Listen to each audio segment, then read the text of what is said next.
স্থাপত্য ভাস্কর্য এই টপিক থেকে কিন্তু প্রতিবার অ্যাডমিশনে প্রশ্ন আসতেছে। সো আমাদের কিন্তু এই টপিকটা খুব ভালোভাবে করতে হবে। তো আমার এখানে প্রশ্ন আসছে যে বাংলাদেশের মুক্তিযুদ্ধ ভিত্তিক প্রথম ভাস্কর্যের নাম কি? আমরা এই প্রশ্ন যাওয়ার আগে আমরা একটু অপশনগুলো দেখি যে আমার অপশনে কি আছে। অপরাজয় বাংলা, এটাও আমার মুক্তিযুদ্ধ ভিত্তিক ভাস্কর্য। এখান থেকে প্রশ্ন আসে যে এই অপরাজয় বাংলার স্থান কোথায়, সেটা আমরা জানি যে কলা ভবনে, ঢাকা ভার্সিটির কলা ভবনের সামনে এটার অবস্থান। এটার ভাস্কর্যকে সৈয়দ আবদুল্লাহ খালেদ, এবং এটা কবে উদ্বোধন করা হয়েছিল? এটা হচ্ছে কি উদ্বোধন করা হয়েছিল 16ই ডিসেম্বর, যেহেতু আমাদের বিজয় দিবস 16ই ডিসেম্বর 1979 সালে। সো ওই অপরাজয় বাংলা থেকে যদি প্রশ্ন আসে এই কটাই প্রশ্ন আসবে, বলবে যে অপরাজয় বাংলার অবস্থান কোথায়? কলা ভবন, ঢাকা বিশ্ববিদ্যালয়। কবে উদ্বোধন করা হয়েছে? বললাম 16 ডিসেম্বর 1979 সালে উদ্বোধন করা হয়েছে, এবং এটার ভাস্কর্যকে সৈয়দ আবদুল্লাহ খালেদ। এবার আসে সাবাস বাংলাদেশ, এটাও কিন্তু আমার মুক্তিযুদ্ধ ভিত্তিক ভাস্কর্য। এটারও অবস্থানটা পরীক্ষায় প্রায় আসে। এটা স্থান কোথায়? রাজশাহী বিশ্ববিদ্যালয়, আমি সংক্ষেপে লিখলাম রাবি। ঠিক আছে, এবং এটা ভাস্কর্যকে বা ভাস্করকে সেটা হচ্ছে কি নিতুন কুণ্ডু। এই প্রশ্নগুলো প্রায় আসে। সাবাস বাংলাদেশ কোথায় অবস্থিত, বা সাবাস বাংলাদেশের ভাস্করকে নিতুন কুণ্ড।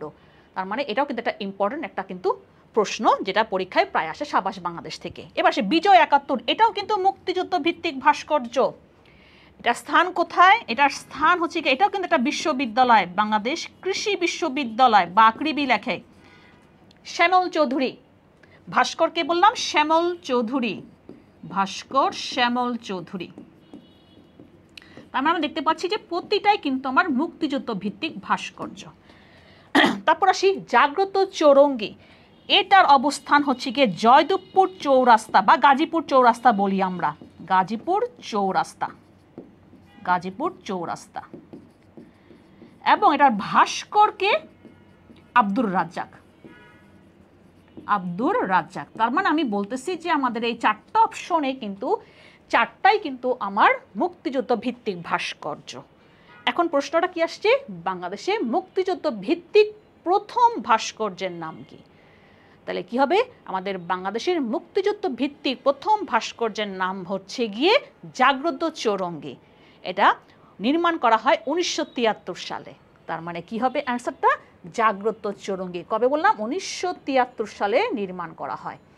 তাহলে আমরা কিন্তু উত্তরটা পেয়ে গেলাম, এবং তার সাথে সাথে কিন্তু আমরা বাকি ইনফরমেশনগুলো পেয়ে গেলাম। এবার আমার একটা প্রশ্ন, সেটা হচ্ছে গিয়ে নিতুন কুণ্ড সাবাস বাংলাদেশের ভাস্কর। নিতুন কুণ্ড ওনার আরেকটা ভাস্কর্য আছে, আমি একটা হিন্টস দেই, সেটা ঢাকাতে অবস্থিত। সেটার উত্তরটা আমাকে বলবা।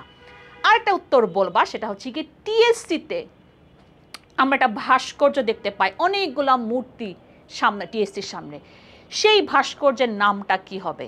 আমরা সবাই টিএসসিতে ঘুরতে যাই, ওখানে আমরা সবাই আন্দোলন করি, হ্যাঁ, ওই ভাস্কর্যের সামনে, সেই ভাস্কর্যের নাম তোমরা বলবা। আর বলবা নিতুন কুণ্ডর আরেকটা ভাস্কর্য যেটা আমাদের ঢাকাতে অবস্থিত। তাহলে এই দুটা প্রশ্ন তুমি কমেন্টে জানায় দাও।